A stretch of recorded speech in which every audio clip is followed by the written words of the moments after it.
Hi guys, ngayong araw nga po ay nag-crave ako ng burger. Kaya naman naisipan ko na gumawa na lang dito sa bahay. Dahil meron naman ako ditong burger patty at nakabili nga pala ako hapon ng burger bun, kaya naman tara, let's go!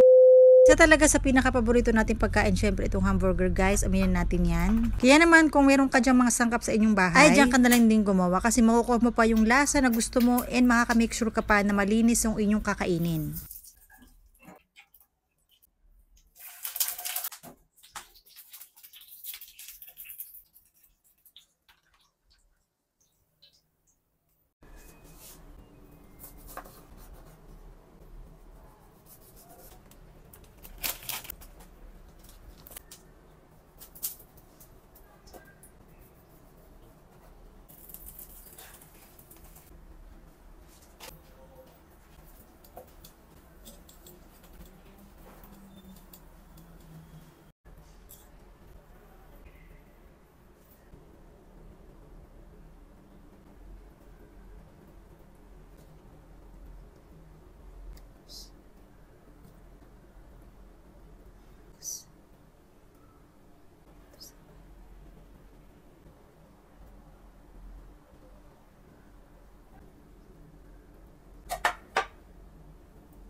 Sarap.